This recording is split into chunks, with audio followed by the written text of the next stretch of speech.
Well, hasn't it been an amazing 6 weeks? And it's only 6 weeks. Isn't that interesting?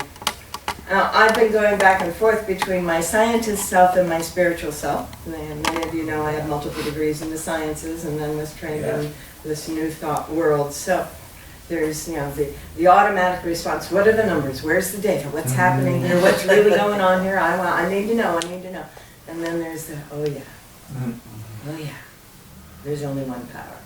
There's only one truth. And that's our good. And it's unfolding. And it's wonderful. And then the futurist in me goes, oh yeah, so what are we creating now? What possibilities are emerging now? What is it that this is leading to? Oh, this could be very exciting. I wonder what's going to happen next. And then I go, oh yeah, it's all good. That's the truth of our being. So then I wonder, well, I wonder what people are doing. What are they saying? What about this world that we live in that is different from the world of all those numbers and you got to take care and all of that? And I find Marianne Williamson putting a meditation on YouTube, and Barbara Eden putting another meditation out, and Louise Hay's publishing company, she's passed on, but her publishing company offering all kinds of inner processes. And then people are taking parts of Joe Dispenza's work, and he's the one who says, the brain that fires together, neurons that fire together, wire together, and you can change your life. My favorite text of his is how to give up being yourself. How to break the habit of being yourself. And, and he's going, well, we've been doing these workshops for a very long time, and 10 minutes of gratitude will increase your immune system for 4 days. 4 days. Just 10 minutes being gratitude. Wow. And there's so much to be grateful for, isn't there? Oh my goodness. And it's spring too. And sunshine. Yes. Yes. We've been having this marvelous combination of sunshine and rain. It's been working out pretty well, I think. Yeah. So I chose the title when Linda was saying, oh, Amber Rose can't come. Because, and it was obvious what it had to be right there and then. It was going viral. Going viral. Now, a lot of people don't really know what that means, so I'm going to spend a little time with that one. First, let's look at what that word virus is. The word virus, or what the physical object is. It's a protein sac full of DNA. That's all it is. And it has little different kinds of attachments on the outside. It is not alive. It floats around. It's very opportunistic. As soon as any of its attachment things attach to something, it gets in and it injects all of its DNA into whatever it's attached to. And that DNA is designed to convert the cell that it's attached to into a DNA producing machine. And so it just produces more of what it is. And then little protein packets of the same DNA get sent out when everything else in that cell is gone. And that's all that it is. That's all it does. That's what a virus is. And I've wondered for years. I learned about that when I was a kid. And, I wondered, why? Why would there be something like that?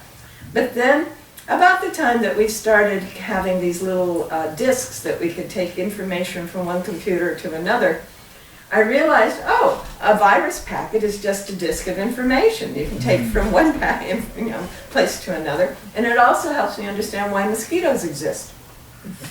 Mosquitoes move viruses from one body to another. That's why they exist. And then those little packets of DNA lead to mutations in some cases, in some bodies. They lead to strengthening immune systems once people have addressed it, and they do all kinds of weird things in other bodies. And, it's kind of, we don't know what it's going to be, except that, oh yeah, it's all good. When I'm in that place, then whatever the virus is, can't do any harm. When my gratitude for how wonderful life is in that wonderful space of running my life, woohoo! Then whatever that information that is being offered to my body is a contributing factor, not a harmful factor. That's kind of cool. Well, then we have the constant use of metaphors in the computer world. And one of them is when someone came up with a program that either on one of these little discs that we could put into the machine, or now that we have internet, you could download inadvertently from whatever you were trying to get real information from. And it would come into your computer and do exactly the same thing. It would find a space where it could attach. It would inject its information into the computer and turn the computer into something that just sent out more of it. That's a computer virus. That's all it does. And so whenever any computer gets that virus, of course, then it gets to convert other computers into virus-making machines, and more and more and more and more. And that's the exponential growth factor that we hear and see on the media for any kind of a virus. Well, it's kind of a good metaphor. It makes sense. It works the same way. It's an information packet that goes in and converts whatever it's got into making more of itself, which isn't necessarily a bad thing, unless the information packet isn't helping you accomplish anything. So then you have to pay attention. Somehow it's all good. I wonder, can I be grateful for that too? Well, and then something else started to happen. If someone were able to get a little, YouTube video or, a photo on their Facebook page or something, and everybody shared it with everybody else, and everybody shared it with everybody else, we started calling that, it went viral.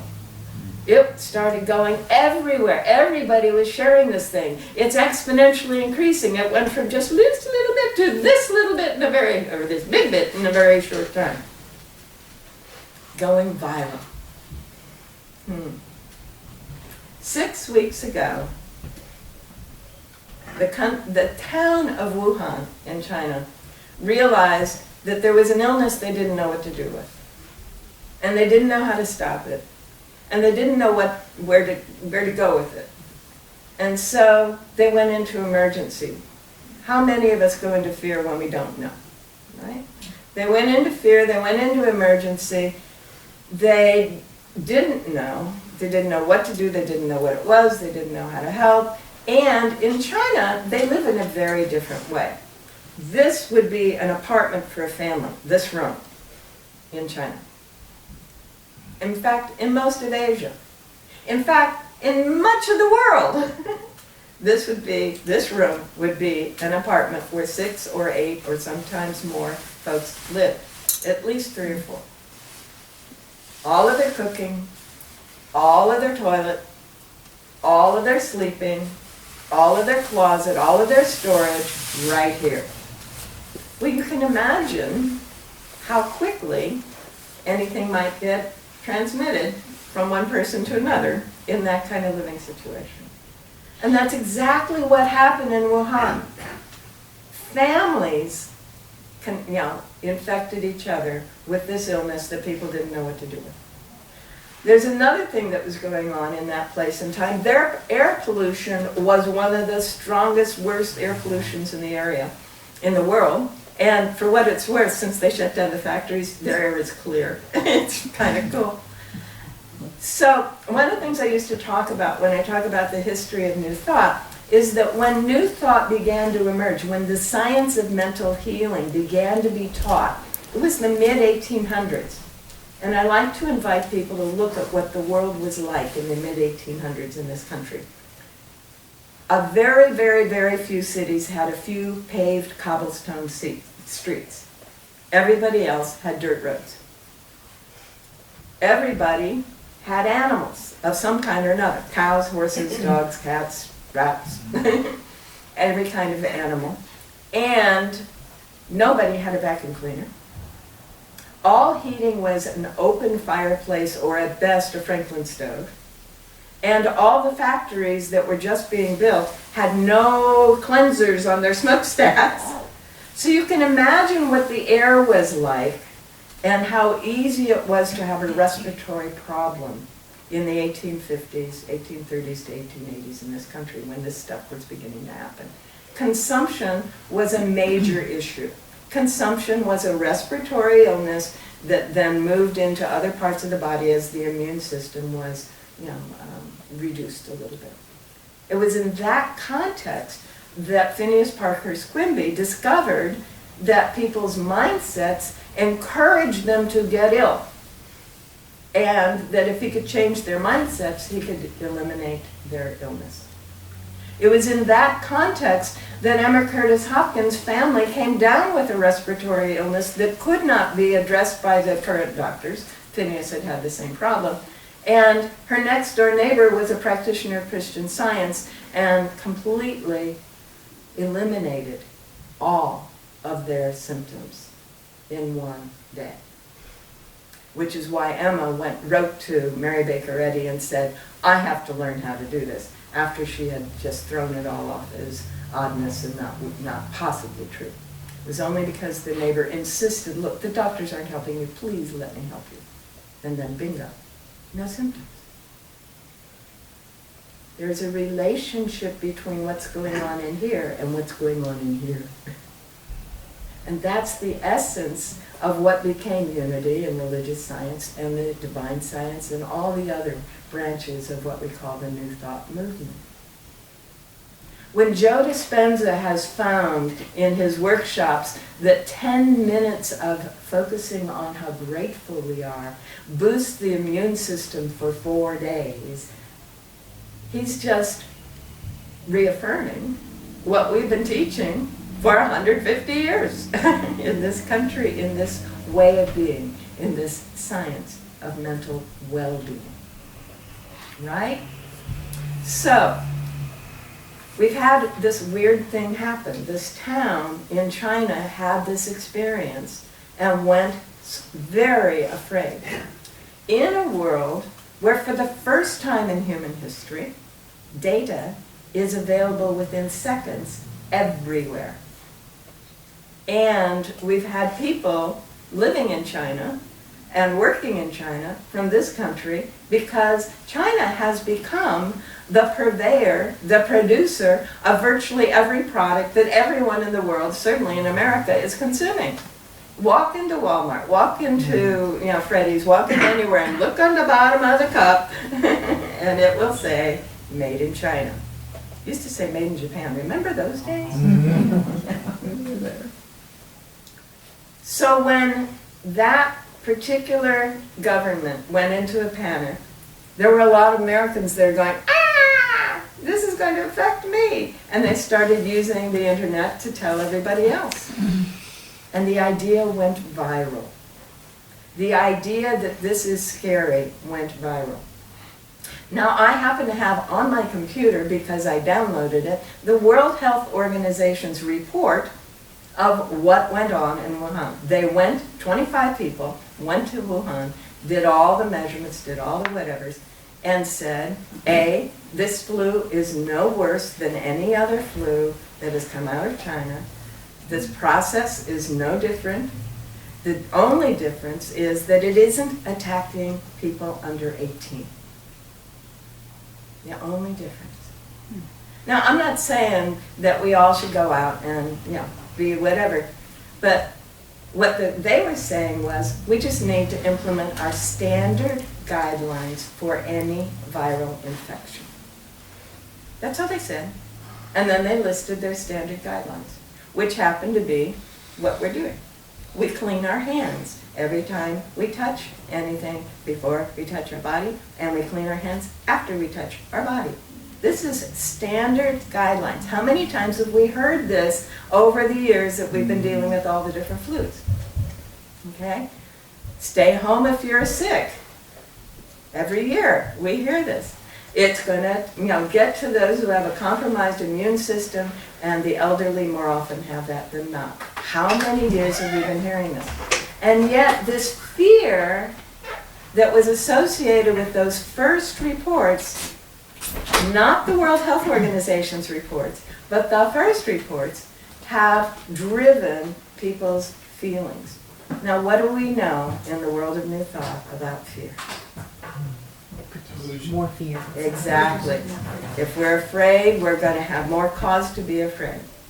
We're going to do this. This is how it works. Just as if we are grateful, we're going to have more gratitude, more to be grateful for. Which are we going to choose? Right? I'm delighted that you are all here because it tells me what you have chosen. You've chosen something to be appreciated. And appreciation is wonderful. It means it's growing. I love that word. I get to appreciate, which means I get to be more of. Right? And you get to be more of. We're all more of when we get to be appreciative. It's beautiful. So when we choose to be in that appreciation and gratitude state, we are counteracting the fear. We are saying, that doesn't have to affect me. And we are increasing our capacity to deal with whatever does come through to us, right? Well, the science of mental healing is something that has been proven thousands and thousands of times. Quimby had 12,000 cured cases. 12,000 cases between he started actually practicing about 1850, and he shut down in 1867. 12,000 cases. And he actually accomplished what many medical practitioners don't. There were never those symptoms again. Those symptoms never returned. Okay? Emma Curtis Hopkins, we don't even have numbers for Mary Baker Eddy, who was one of Quimby's students. But Emma studied both of them, and she studied a lot of other people. And we know that she had 11,000 documented cases, trained all of them to go out and teach. At one point, she had 500 Hopkins circles in the U.S. alone. Every circle, 5 or 6 at least people who were helping each other and being cured of their issues. She ordained 110 people who insisted they had to be ordained. She didn't like doing that initially, but she learned to do that. And in that process, it went viral. The mental healing process went viral. Doesn't it? You can see, right? 1 or 2 people, and they're healing people, who are healing people, who are healing people, who are healing people, who are healing people. And that is what we want to be aware of. When we are in that place of knowing the truth about ourselves and other people, they start to experience that truth. When we're in the place of knowing that what Connie said earlier is accurate, that the Christ is in all of us, that God is in all of us, and there is nothing else, what we say in our opening statement, there is no other power. There is one power, only one power. And we know that, and we know that that power is good. And so we say God is good, but do we realize that's my good? My good, my well-being. Each and every one of us. God is my well-being. My well-being is God. If I am experiencing well-being, I am experiencing God. Cool. Yeah. And when we know these truths, when we experience this truth of our being and know it so fully that there are no other thoughts or ideas in us, then everyone around us begins to experience it. Your vision is we are a radiating center. We are. Whatever we are being, thinking, feeling, we are radiating. We cannot not radiate it. It must be so. So am I going to choose to be in my fear and worry? Or am I going to choose to be in my gratitude and appreciation? In implementing the World Health Organization guidelines, some governments have gone a bit beyond what I think is necessary, but they're doing it. And in Italy, virtually everyone is being confined to their home. And so what are they doing? There are YouTubes out there, you can see this. They're leaning out their windows and standing on the balconies, and at various times a day, they are singing together. Yay! Isn't that beautiful? Yes. They are singing together. They are recognizing that even though the government and the law and all of that is imposing this on them, they are still unified. And some of them are singing the national hymns, and some of them are singing old folk songs, and they are singing together. It's just, what a beautiful statement of, this is not about fear and distress. This is about, okay, we're being given this limitation. How can we love each other regardless? How can we experience that joy and that appreciation and that connection with each other? Yeah. So my strong encouragement is spend as much time as you can finding something to be grateful for, something to appreciate, and remind yourself over and over again what is true. The numbers are just facts. They are appearances. They have nothing to do with what is true. However, I will tell you that even the facts do not justify what a lot of people are saying they're afraid of. Because what has gone viral is not the information here. What has gone viral is the fear. And that, the only thing we can do in the face of that is love. Okay? The opposite of fear is love. Love has no opposite, so fear must not exist, to quote the Course in Miracles.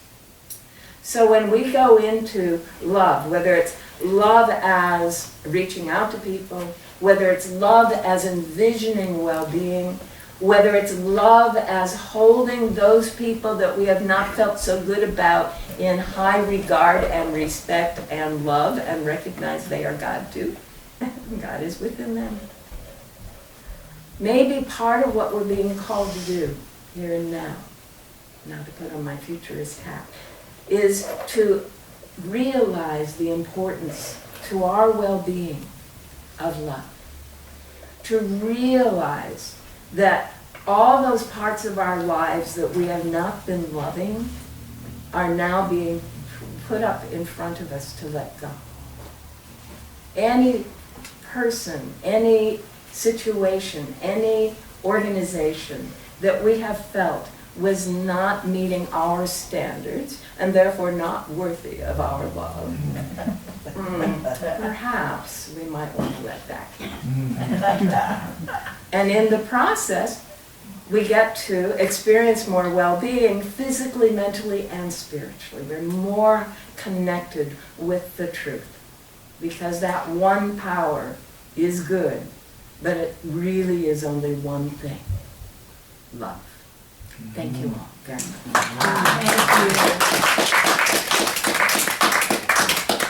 Thank you.